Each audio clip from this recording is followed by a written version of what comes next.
The soft purr of his cat let Death wake up, although wake up might not be quite the right term for an eternal entity. He became aware of his surroundings might be a better fit. Came a soft voice from the snow-white cat lying in his lap. Is it time for food already? Death looked at his companion, whose blue eyes incorporated the demand. He loved his cat. In fact, he couldn't name anything lovelier than this cute furball. Humans always thought to have been created in God's image. Personally, Death entertained the idea that God had created cats after his image. They had, after all, the same attitude.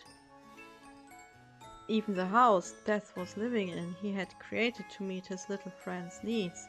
If Death would have had guests, they wouldn't have felt the difference between the houses of the earthly plane and Death's creation.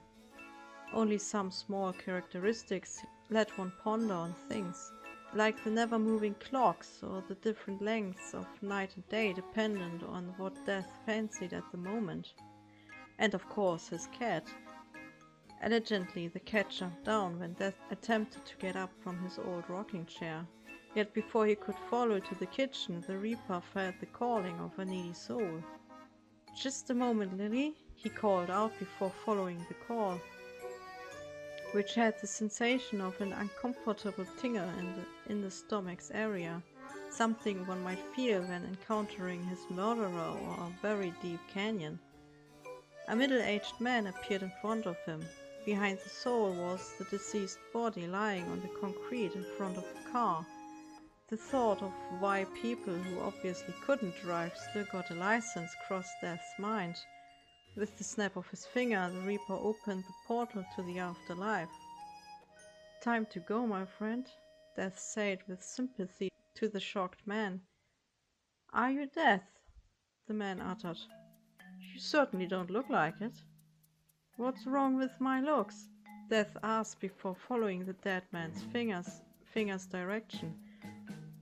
His black cloak was covered in white fur, Lily's white fur. "Good, I got another one," he muttered upon twisting and turning to examine the amount of destruction caused. Still, Death started as the man attempted to argue. "I can't die now. My wife. They will mourn you, but they won't bring you back to life. Now come on, there's a good lad." "What's on the other side?" the man continued while Death urged him towards the light. "I wouldn't know. I'm just the one guarding the bridge." I see," the other man said, somewhat disheartened. Death clapped him on the shoulder. "You are going to be fine, mate." Reluctantly, the soul entered the portal to the afterlife, which closed behind him. Not wasting any time, Death went back to his cat. Lily greeted him, obviously about to starve to death any moment now. Quickly he opened a box of cat food and put it into a bowl. Going to the fridge, Death got some milk for another bowl. Just as he wanted to place it next to the food, another soul demanded his attention. "Be right back," he said upon disappearing. The Reaper found himself in a dark alleyway. Somewhere in the distance the sirens of police cars roared. "What happened?" came the distressed voice from a young man in black clothes. Disoriented and in panic, he moved away from his own dead body, which was lying in a pool of blood. "Looks to me like you got shot, my friend," Death answered without any emotion. Once again opening the portal connecting the earthly plane and the next. "Who are you?" the young man replied in a tone indicating arrogance. Annoyed, Death waved his bony hand. "Should be plain who I am, don't you think?" Hearing the soul scoff made Death conclude that he did not like him. "Come on, let's get this over with." Roughly, Death took the human by the arm, dragging him towards the portal. "No, I don't want to go!" the young man shouted in a frenzy. "What? Afraid you're going to hell? Should have thought about that before doing something stupid." Not even trying to suppress the grin swinging in his tone, Death hurled the soul through the gate bare of any compassion. Dusting off his hands, he got back to Lily, who had jumped onto the kitchen table to help herself to her milk. Fair enough, Death muttered while he made for the next room. He definitely needed cat hair-free clothes, or otherwise people would start laughing at him. He had just taken a new clean black cloth when he once again got called to work. Quickly he opened the front door so Lily could go outside at wish before he vanished again. Busy nurses hurried around in a crowded room. Death could hear the slowly dying beeping of a decreasing heart rate as he turned to the bed. A little girl was lying in it, her parents already grief-stricken as the nurses shook their heads. Time of death, one of the women said for the report as an unending beep filled the room. 14:56. For a moment Death stared at the sobbing parents next to the dead body, and even though he could never know what it felt like to have children or parents, he felt sorry for them. A soft tug on his clothes made him turn around. "Are you the one to take me?" The soul of the little girl looked up at him. Her long blonde hair was a bit messy, the brown eyes curious and innocent. "I am," the Reaper replied warmly. The girl looked at her parents, speaking with a sorrowful voice. "I don't want them to be sad." "I'm sure you don't, but endings always hurt." "But it is not an ending, is it? I'm just crossing the threshold to the next world." The Reaper chuckled at the simplicity of the child and nodded. "Come, time for you to cross the threshold."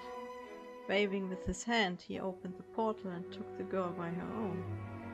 "Do you have a cat?" she asked as they went towards the light. "I do. Her hairs are all over me," Death answered, a bit distraught. "Don't worry," the girl answered spiritedly. "It makes you look friendlier." "Thanks," the Reaper replied, waving the girl goodbye as she disappeared into the light. Getting back home, Death swiftly changed his clothes. Lily was sitting outside in the garden, trying to catch a bird. The day went on with Death doing his job guiding souls to the next world. Once he had changed his clothes, people didn't ask stupid questions anymore, much to his relief. The last soul he encountered was a university student who had jumped from a 10-story building. "Did you see that?" the man blissfully exclaimed. "I flew!" "Yes," Death countered dryly. "Vertically downwards. Well done." "Am I dead?" the man asked after a moment of consideration, but still in the same carefree manner. "Looks like it," Death answered. "Why did you kill yourself?" he asked, the soul having difficulties to comprehend the action's reason. "I didn't. I slipped." "But does it matter? I am free now." A blissful laugh escaped the student. "Are you stoned?" Death uttered, not sure how to react. "Probably. Is that the gate?" The student pointed at the portal. Death gave a single nod upon seeing the gesture. Without another word, the obviously still high man sprinted into the light. Shaking his head, Death returned home. Deciding to take a short nap, he sat down in his rocking chair. It didn't take long until Lily jumped onto his lap, climbing up to his chest and cuddling with his face. The soft fur obscured the world from him, and the repeating close contact took away his breath. "Lily, wait!" He tried to speak as his hands tried to meet the cat's demands. "You can't your fur, my I need air." Lily turned away her butt and used her head for the further showing of affection. "Yes, I love you too," the Reaper replied as she laid down on his chest, looking like a chicken. Her paws tucked neatly beneath her belly, the eyes already growing smaller. For what felt like eternity, they remained like that. When the sun rose, Death looked at his cloak. There they were again, hundreds of white hairs, clinging to the fabric as if the world depended on it. Lily only cast him a loving glance that would have made him grin if his head wouldn't be nothing more than bone. With a faint laughter in his voice, he only said, "Ah, shit."